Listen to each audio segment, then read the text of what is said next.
with other agencies, they typically have different types of park rangers. They'll have law enforcement rangers, they'll have interpretive rangers who do the programming and work with the public a lot. They'll even have some resource specialists who go out and actually take care of the resources in the park. With the U.S. Army Corps of Engineers, we are everything. We wear all the different hats, from enforcing park regulations to doing programs such as this and our normal programs that we do in person, assisting visitors in the park, and when time allows, we do the natural resource management, which may be doing wetland inventories or working with invasive species removals and other projects like that.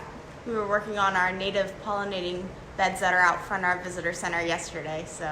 Well, there is a lot of park here. We have 5,000 acres of land, so there's plenty of space for people to hike and explore, and there are areas that don't get used that much and are a great place for people to go hiking.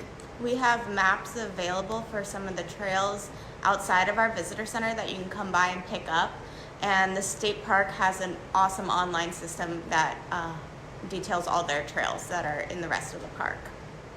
Probably one of my favorite things from going on a hike is just finding unexpected natural resources out there, whether it be wildflowers in the spring or recently we found some marbled salamander larvae. Oh, yes. And that was a really big find fun for us. We found them apparently the day they were hatching, because we only found 2, and the next day there were probably 2 dozen. Yeah. So that was really fun to find that, and then the next day see the change. Yeah. We have a question: what type of schooling or training do you need to be a ranger? So for me, I have a degree in environmental science. A lot of the students we get on board in the summer are usually parks and recreation or natural resource management majors. For myself, I have a degree in natural resource management. Yeah. So most of the time it's science-based. The type of position we have that we are coded under requires a certain amount of science. That is a great question. We are in that season where there are going to be babies everywhere, and most people are just now starting to mow their grass, which means your yard and your landscaped beds in your yard have been a haven for wildlife for several months. They're not used to you being out there. They're not used to you disturbing it. So please be very careful when you go to mow that first time or are moving plants around. Keep an eye out. If you happen to find that you have baby bunnies in your yard, please do not mow in that area. You can put a piece of yarn across the babies. That way you can tell if they move or if the mother comes in to take care of them.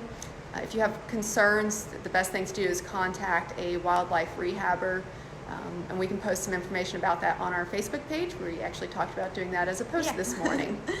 Okay, so we have another one, and it says, if you find a baby bunny and you want to keep it, can you please explain why this isn't a good idea? So wild animals are designed to be just that, wild. They are still used to being outdoors. They aren't used to being taken care of. It could be extremely stressful for them.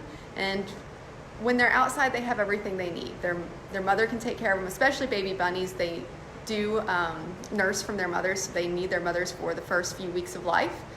And it's best for them to stay outside because everything is interconnected. If you take the baby bunny out, it could affect the other animals in your yard.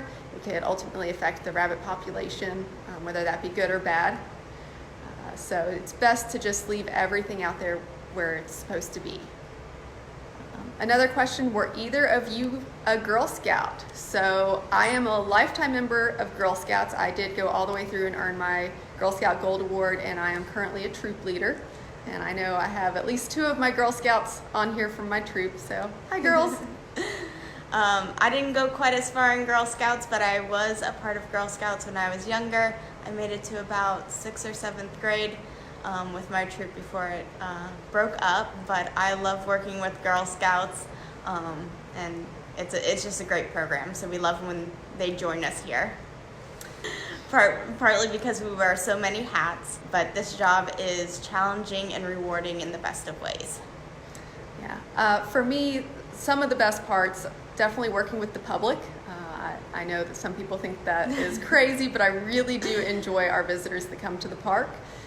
I love getting outside and exploring the park and helping people connect with the park and discover new things, whether it be finding those salamander larvae or seeing a bird that you've never seen before or just finding a new hiking trail. We really enjoy being here and helping people enjoy the park. We have a really great community around Allen Creek. We kind of fashioned our Junior Ranger program similar to the Park Service, and we have a workbook that you can work through, or you can attend programs. And right now, while everything's a little different, we have our Junior Ranger books in a box in front of the visitor center. So if you're interested in doing that, you can pick one up there. We also posted a printable version of the Junior Ranger book on the Facebook page, and it's on our other website. Yep. We are always working to update exhibits and come up with new ideas for in our visitor center.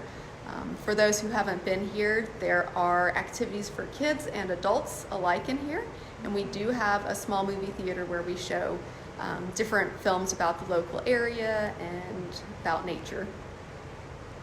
There's a lot here. Where do we start? From going for walks and playing on playgrounds and flying kites to disc golf and boating and fishing. Kayaking, canoeing, we have several of those launches. We have an equestrian trail here, Yep. so if you have a horse, you can bring them out. There's also an equestrian camp, so you can camp with your horse. There you go. And there's a regular campground. There's ranger programs put on by both the U.S. Army Corps of Engineers and the staff with Ohio Department of Natural Resources. And there's multiple loops to it. There's cabins, there's RV sites, regular tent sites, and it's a really nice campground. There's a lot of restrooms, there's a playground there. They even have their own beach inside the campground and their own boat ramp. Yeah, they do a good job over there. What is your favorite activity? I love all things about nature, especially anything to do with wetlands. So even if it's just working out in the wetlands, trying to improve them, or hunting for wetland critters, or leading a program on wetlands, I just love everything to do about them. I'd say it's pretty similar on my part. Pretty much any of the activities that get me out of the office, even if it's having to do invasive species removal or anything like that, really enjoy that part. We're going to try to have this again at another time, Yeah. so keep watching our Facebook page for more activities. All right, thanks guys. Bye.